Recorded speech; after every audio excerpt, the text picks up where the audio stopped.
जिस रात मिस्र में पैदा हुए हर लड़के को मारा जा रहा था, उसी रात एक मां ने अपने बच्चे को नील नदी में फेंक दिया, लेकिन डर से नहीं, भरोसे से। मिस्र पर राज करने वाला फराओ एक अत्याचारी शासक था, जिसने याकूब सल्लल्लाहु अलैहि वसल्लम के वंशजों, जिन्हें बनी इजराइल के नाम से जाना जाता है, पर अत्याचार किया। उसने उन्हें नीचा दिखाने और अपमानित करने के लिए हर संभव प्रयास किया। उन्हें गुलामी में रखा गया और उनसे कम वेतन या बिना वेतन के काम करवाया गया। इस व्यवस्था के तहत लोग फराओ की आज्ञा का पालन करते थे और उसकी पूजा करते थे, और शासक वर्ग उसके आदेशों का पालन करता था, जिससे उसकी तानाशाही और मनमानी को वैधता मिलती थी। फराओ चाहता था कि लोग केवल उसकी आज्ञा का पालन करें और उसके द्वारा गढ़े गए देवताओं में विश्वास रखें। संभवतः उस समय कई ऐसे वर्ग थे जो बहुदेववाद में विश्वास नहीं करते थे या उसका पालन नहीं करते थे।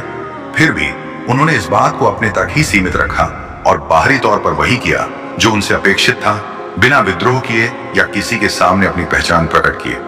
इस प्रकार एक के बाद एक आने वाले राजवंश मिस्र में आए और उन्होंने यह मान लिया कि वे देवता हैं या उनके प्रतिनिधि या प्रवक्ता हैं। कई वर्ष बीत गए और मिस्र वासियों द्वारा पूजे जाने वाले एक निरंकुश राजा ने मिस्र पर शासन किया। उसके राजा ने इजरायलियों को फलते फूलते और समृद्ध होते देखा। उसने उन्हें एक अस्पष्ट सपने के बारे में बात करते सुना कि इजराइल के पुत्रों में से एक मिस्र के फराओ को गद्दी से हटा देगा। शायद यह सपना केवल सताए गए अल्पसंख्यकों के दिलों में बसा एक देवा स्वप्न था, या शायद यह उनकी किताबों में लिखी कोई भविष्यवाणी थी। एक अन्य परंपरा के अनुसार यह दर्शन स्वयं फराओ को हुआ था। इब्न अब्बास ने वर्णन किया, फराओ ने अपने सपने में एक आग देखी जो यरूशलेम से उठी और मिस्रियों और सभी कॉप्टों के घरों को जला दिया, लेकिन इजरायलियों को कोई नुकसान नहीं पहुंचाया। जब वह जागा तो वह भयभीत हो गया। उसने अपने पुजारियों और जादूगरों को इकट्ठा किया और उनसे इस दर्शन के बारे में पूछा। उन्होंने कहा, इसका अर्थ है कि उनके यहाँ एक लड़का पैदा होगा और मिस्र के लोग उसके हाथों नष्ट हो जाएंगे। इसीलिए फराओ ने आदेश दिया कि इजरायलियों के सभी नर बच्चों को मार डाला जाए। किसी भी तरह यह बात फराओ के कानों तक पहुंच गई। उसने एक फरमान जारी किया कि इजरायलियों के यहाँ पैदा होने वाले हर नर बच्चे को मार डाला जाए। यह सिलसिला तब तक चलता रहा जब तक अर्थशास्त्रियों ने फराओ से यह नहीं कहा, इजरायलियों के बूढ़े मर रहे हैं और जवान मारे जा रहे हैं, इससे उनका विनाश हो जाएगा। परिणाम स्वरूप फराओ अपने लिए काम करने वाले, अपने गुलाम बनाए गए लोगों और उनकी शोषित महिलाओं की शक्ति खो देगा। इस प्रक्रिया को नियंत्रित करने के लिए बेहतर यह नीति अपनाई जाए, एक वर्ष में पुरुषों को मार डाला जाए, लेकिन अगले वर्ष उन्हें जीवित रहने दिया जाए।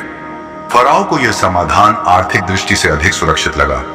मूसा की माता हारून सल्लल्लाहु अलैहि वसल्लम के गर्भ में उस वर्ष थी जब लड़कों को बख्श दिया गया था। इसलिए उन्होंने सार्वजनिक रूप से और सुरक्षित रूप से बच्चे को जन्म दिया।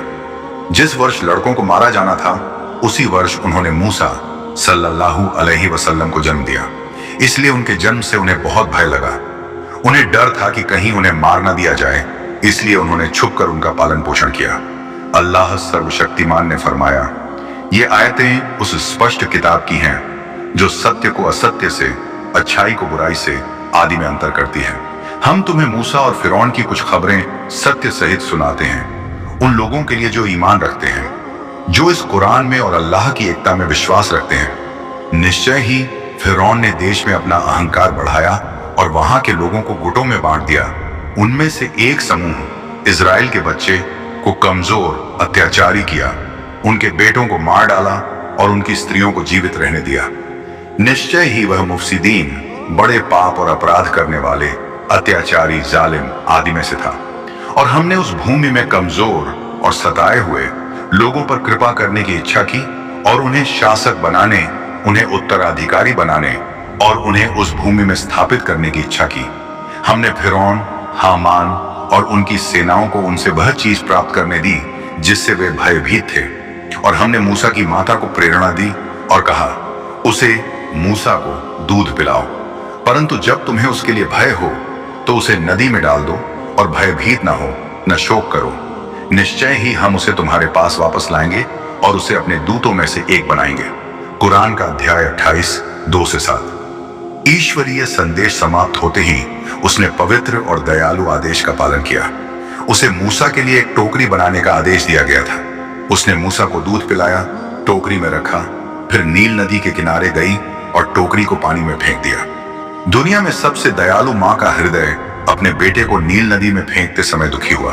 फिर भी वह जानती थी कि अल्लाह मूसा पर उससे कहीं अधिक दयालु है, कि वह उससे कहीं अधिक प्रेम करता है। अल्लाह ही मूसा का स्वामी था और नील नदी का भी स्वामी था।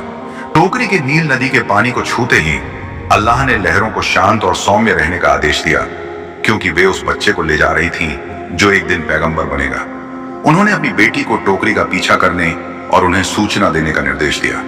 जैसे ही बेटी नदी के किनारे तैरती हुई टोकरी का पीछा करने लगी, वह खुद को महल के परिसर में पाई और उसने अपनी आंखों के सामने घटित होते हुए देखा। टोकरी नदी के किनारे आकर रुक गई, जो राजा के महल के पास से गुजरती थी। महल के सेवकों ने टोकरी में शिशु को पाया और उसे फराओ और उसकी रानी के पास ले गए। जब रानी ने उस प्यारे शिशु को देखा तो अल्लाह ने उसके मन में उस शिशु के लिए गहरा प्रेम भर दिया। फराओ की पत्नी उससे बिल्कुल अलग थी। वह नास्तिक था, वह आस्तिक थी, वह क्रूर था, वह दयालु थी, वह अत्याचारी था, वह कोमल और दयालु थी। वह दुखी थी क्योंकि वह बांझ थी और पुत्र की आशा रखती थी।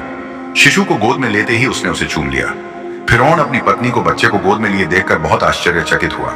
वह इस बात से बेहद हैरान था कि उसकी पत्नी खुशी से रो रही थी। ऐसा उसने पहले कभी नहीं देखा था। उसने अपने पति से विनती की, मुझे इस बच्चे को अपने पास रखने दो और इसे हमारा बेटा बनने दो।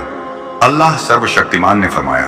फिर फिरौन के परिवार ने उसे उठा लिया ताकि वह उनके लिए शत्रु और दोह का कारण बने। निश्चय ही फिरौन, हामान और उनके साथी पापी थे। फिरौन की पत्नी ने कहा, वह मेरे और तुम्हारे लिए आंखों की शोभा है, उसे मत मारो, शायद वह हमारे लिए लाभदायक हो या हम उसे पुत्र के रूप में गोद ले लें। और वे उसके परिणाम को नहीं समझ पाए। कुरान का अध्याय 28:9। मूसा जानते थे कि किसी मिस्री को मारने की सजा मौत थी। अल्लाह ताला ने फरमाया, और वह उस समय नगर में दाखिल हुए जब नगरी बेखबर थे, और उन्होंने वहां दो आदमियों को लड़ते हुए पाया, एक उनके अपने दल का, उनके धर्म का, बनी इसराइल का, और दूसरा उनके शत्रुओं का। उनके अपने दल के आदमी ने अपने शत्रु के विरुद्ध उनसे मदद मांगी तो मूसा ने उसे मुक्के से मारा और मार डाला। उन्होंने कहा, यह शैतान का काम है, निश्चय ही वह एक स्पष्ट रूप से गुमराह करने वाला शत्रु है। उसने कहा, हे मेरे प्रभु, मैंने अपने ऊपर जुल्म किया है, इसलिए मुझे क्षमा कर दीजिए। तब प्रभु ने उसे क्षमा कर दिया। निश्चय ही प्रभु अत्यंत क्षमाशील और दयालु है। उन्होंने कहा, हे मेरे प्रभु, जिस कृपा से आपने मुझे नवाजा है, उसके लिए मैं अब कभी भी मुजरिमों, अपराधियों, अल्लाह की अवज्ञा करने वालों, बहुदेववादियों, पापियों आदि का सहायक नहीं बनूंगा। इसलिए वह डर गया और शहर में इधर उधर देखने लगा, ये सोचकर कि हत्या के अपने अपराध का क्या परिणाम होगा।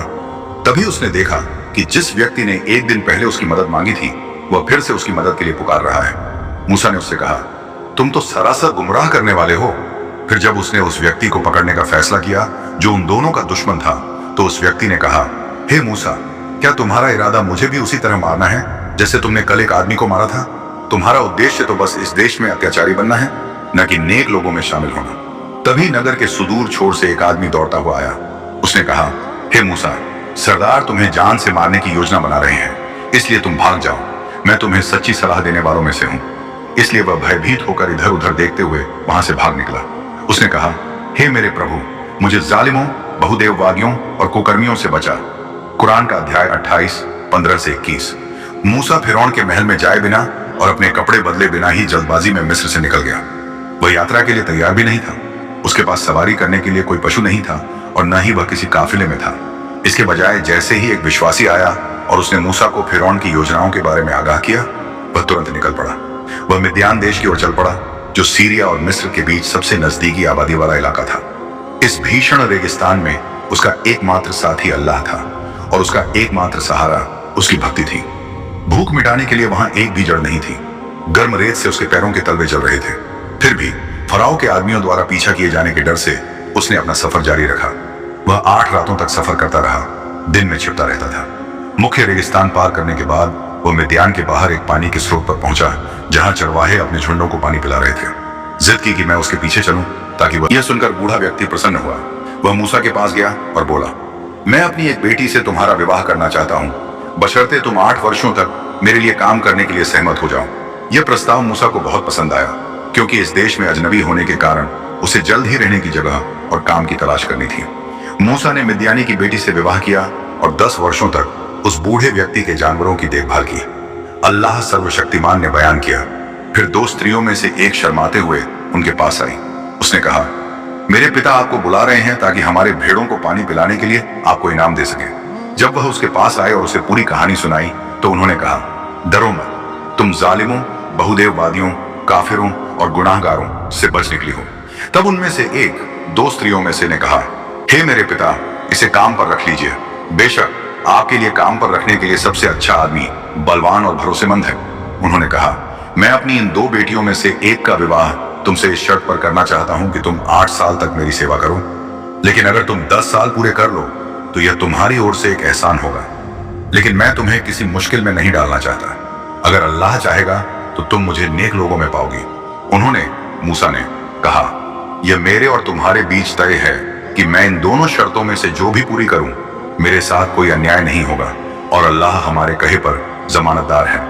कुरान का अध्याय 28, 25 से 28। समय बीतता गया और वह अपने परिवार और लोगों से दूर एकांत में रहने लगा। ये 10 वर्ष उसके जीवन में बहुत महत्वपूर्ण थे। ये तैयारी का एक महत्वपूर्ण समय था। निश्चित रूप से मूसा का मन हर रात तारों में मग्न रहता था। वह प्रतिदिन सूर्योदय और सूर्यास्त का अवलोकन करता था। वह पौधों और उनके द्वारा मिट्टी में विलीन होकर फिर से प्रकट होने की प्रक्रिया पर विचार करता था।